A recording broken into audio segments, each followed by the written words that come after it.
الحمد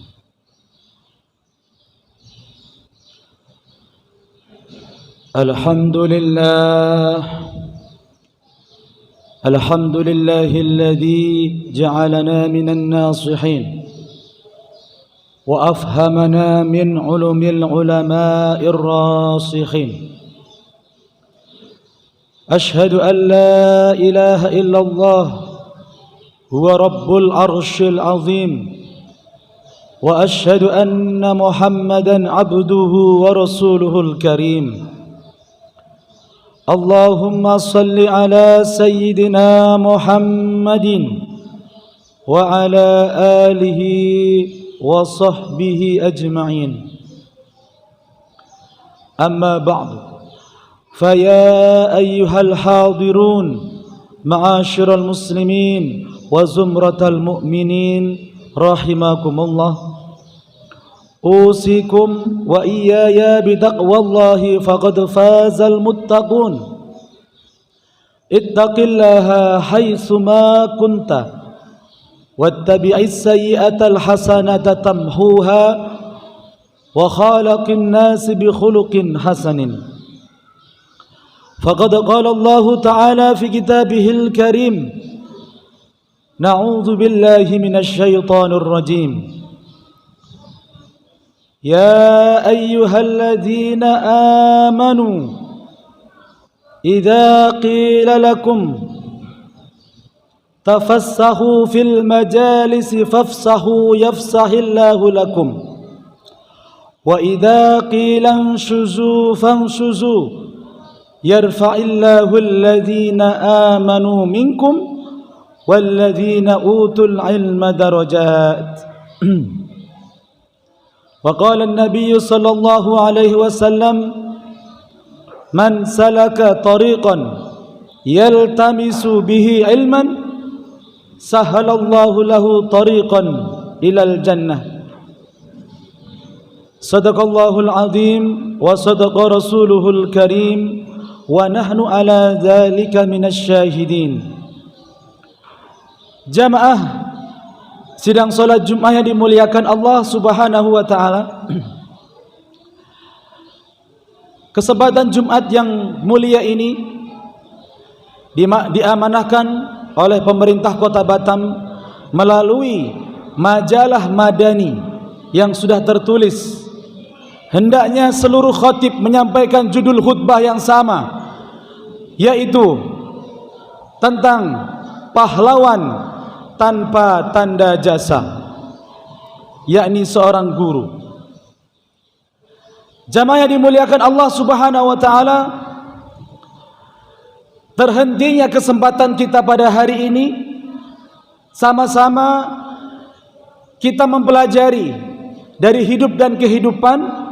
Di antaranya adalah ada sosok makhluk Allah Subhanahu wa taala yang dimuliakan oleh para malaikat walaupun dia tidak terkenal di bumi. Ucapannya,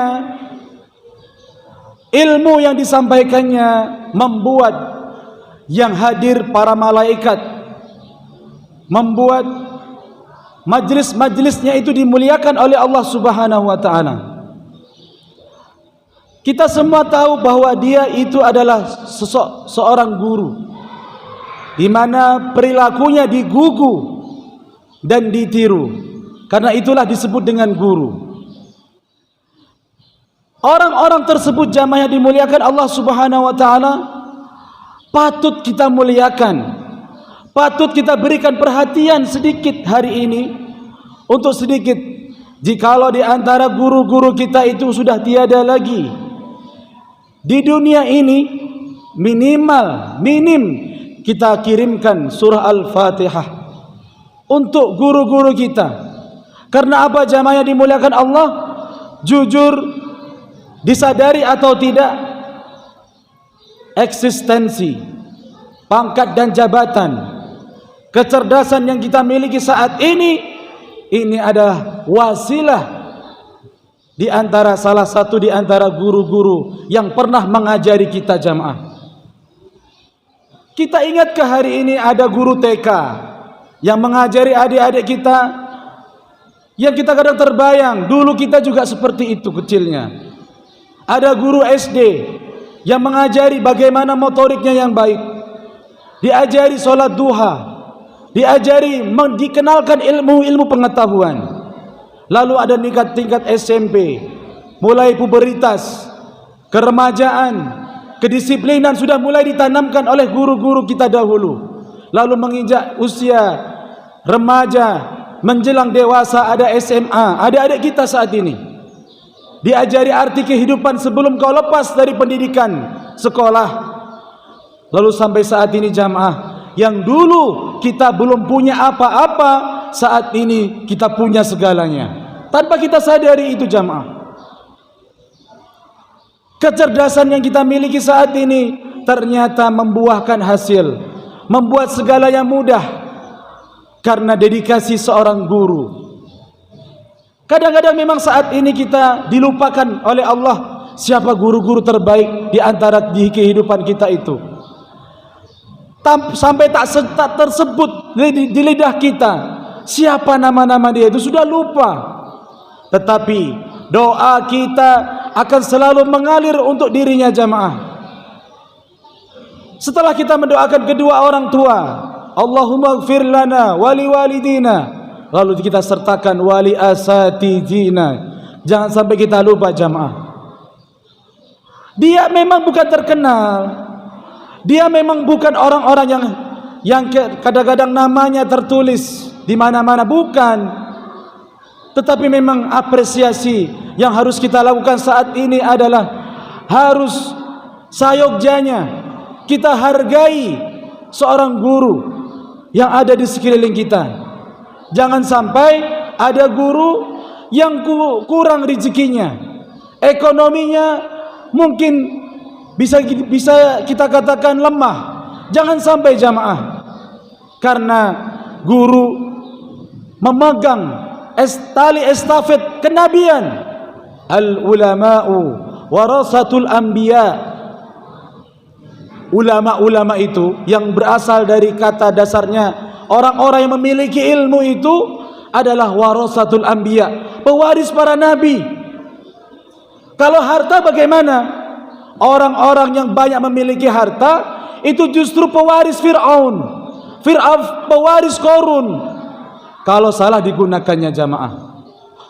Makanya hari ini kita disadarkan oleh Allah siapa yang layak kita hormati setelah orang tua kita.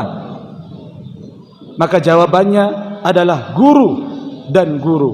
Walaupun jamaah darahnya tidak ada di dalam diri kita, mengalir pun tidak ada darah guru di dalam diri kita, tetapi pemikirannya,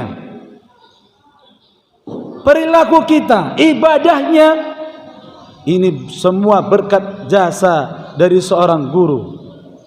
Maka jamaah yang dimuliakan Allah Subhanahu wa taala, di poin yang pertama ini saya ingin mengajak kepada diri saya pribadi khususnya dan umumnya kepada jamaah, mari di hari ulang tahun guru Republik Indonesia ini setidaknya kita ingat guru-guru kita dan kita mendoakan guru-guru kita. Jangan sampai kita disebut dengan kacang akan lupa kulitnya. Dari mana kita dapat ilmu? Siapakah yang bisa mencerdaskan kamu?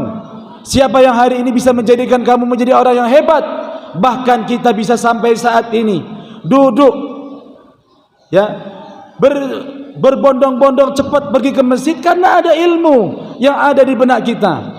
Siapa yang sholat jamaah, sholat Jumatnya itu segera, lalu dia memakai wangi-wangian, lalu dia menyisihkan infak terbaiknya, lalu dia berinfak, lalu dia berdoa kepada Allah, maka dia layak mendapatkan orang-orang yang diijabah doanya jamaah. Itu berkat siapa?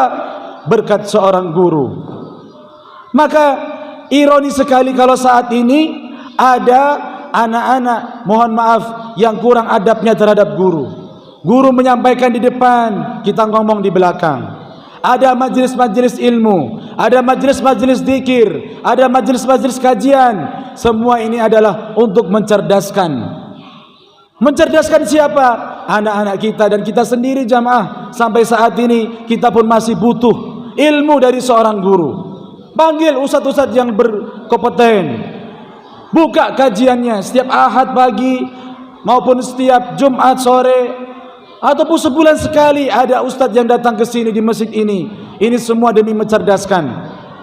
Untuk apa semua itu? Maka guru seperti lentera di antara atau di tengah kegelapan. Dia rela dirinya terbakar kadang-kadang demi untuk menerangi umat. Guru kadang-kadang lelah, jauh jarak yang ditempuhnya terasa dekat, capek dia mengucapkannya terasa ringan. Karena apa? Tujuannya adalah ilmu yang disampaikan itu bisa bermanfaat untuk dirinya dan untuk yang disampaikannya, untuk kita semuanya. Maka jamaah yang dimuliakan Allah Subhanahu wa taala, tentunya kita masih ingat betul pesan Nabi Muhammad sallallahu alaihi wasallam. Apa itu? Idza mata ibnu Adam inqata'a amaluhu illa min thalas. Ketika meninggallah seorang anak Adam itu, terputuslah semua perbuatan dan amalnya itu kecuali dengan 3. Shadaqatin jariyah, sedekah jariah, ini umum kita pahami. Au ilmin yuntafa'u bih, ada ilmu yang bermanfaat. Au waladun salih yad'ulah, ada anak-anak soleh. Semua ditinggalkannya. Apa yang ingin saya sentuh di poin yang ketiga itu? Semua yang kita miliki boleh jadi kita tinggalkan semua jamaah.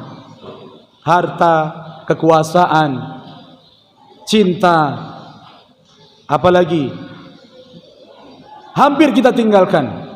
Tetapi ada yang menyisakan dalam hidup kita. Di antaranya adalah ilmu yang bermanfaat. Apa maknanya jamaah? Dedikasi seorang guru. Kalau di antara kita ada yang jadi seorang guru, ataupun teringat guru-guru itu, dia itu mengalir ilmunya. Makanya walaupun dia sudah tiada, Allah kadang-kadang mengingatkan.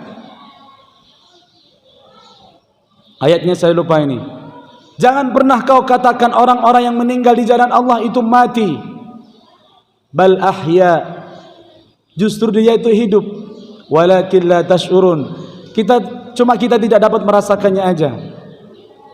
Kita ingat tokoh proklamator Soekarno, ada Bung Hatta. Kita ingat pahlawan-pahlawan di Ponorogo dan sebagainya.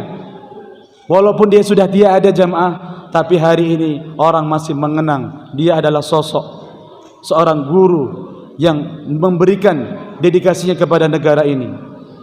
Maka jamaah yang dimuliakan Allah Subhanahu wa taala, sebagai penutup khutbah yang pertama ini, bahkan di hadis yang sangat panjang, ada orang-orang yang nanti di akhirat itu jamaah dipanggil oleh Allah dengan amalan yang terbaik. Ada orang yang membawa amal terbaiknya untuk masuk ke dalam surga, sedekahnya. Ada orang yang masuk ke dalam surga dengan hajinya, haji mabrur. Ada orang-orang yang masuk ke dalam surga karena qiraahnya, bacaan Al-Qur'annya, Masya Allah. Tetapi semua itu tidak luput, ada satu pemandangan yang orang itu tidak mau masuk surga. Kenapa? Dia ingat bahwa siapa yang membuat saya masuk surga sampai saat ini? Wahai malaikat, dia itu adalah seorang guru. Mana gurumu? Dicari jamaah yang dimuliakan Allah. Maka orang itu berbondong-bondong berada di pintu surga, tidak mau masuk. Karena dia ingat siapa yang membuat dia rajin sedekah, guru. Siapa yang bisa yang memberikan dia pemahaman tentang haji mabrur, guru. Siapa yang bisa memberikan bacaan tilawah yang bagus, guru. Maka orang-orang tersebut menggandeng, memanggil, menjemput gurunya untuk bersama-sama masuk ke dalam surga. Masya Allah. Maka jamaah yang dimuliakan Allah Subhanahu wa taala, kita semua berpotensi sebagai guru. Guru untuk siapa? Guru untuk istri dan anak kita. Maka jangan sampai walaupun anak kita sekolah jamaah, di sekolah, Pak Ustadz, saya serahkan anak saya ke Pak Ustadz supaya untuk dididik. Memang dalam kenyataannya seperti itu. Tetapi jangan sampai lupa ada pendidikan yang terbaik, yaitu pendidikan di dalam rumah. Siapa gurunya? Yaitu orang tua, ayah dan ibu kita semua jamaah. Maka jangan sampai lupa, kita ini bekerja keras siang dan malam mencari rezeki. Hanya mengecek buku anak saja kita enggak pernah. Nauzubillahi min dzalik. Ya, hanya sekedar mengontrol solat istri dan anak kita aja kita enggak mau. Nauzubillahi min dzalik. Kita ini siapa sebenarnya? Memang kita suami, tapi suami di dunia. Tetapi untuk menjadi guru, maka tidak semua orang bisa jamaah. Maka keluarga yang selalu ingat mengingatkan, keluarga yang selalu memberikan motivasi, bimbingan terhadap keluarganya, dia juga layak disebut sebagai seorang guru. Maka jamaah yang dimuliakan Allah Subhanahu wa taala, demikian yang bisa kami sampaikan. Mudah-mudahan kita semuanya tidak lupa atas jasa seorang guru, pahlawan tanpa tanda jasa. Barakallahu li wa lakum fil Qur'anil azim wa nafa'ani wa iyyakum bima fihi minal ayati wa dzikril hakim wa taqabbal minni wa minkum tilawatahu innahu wal ghafurur rahim.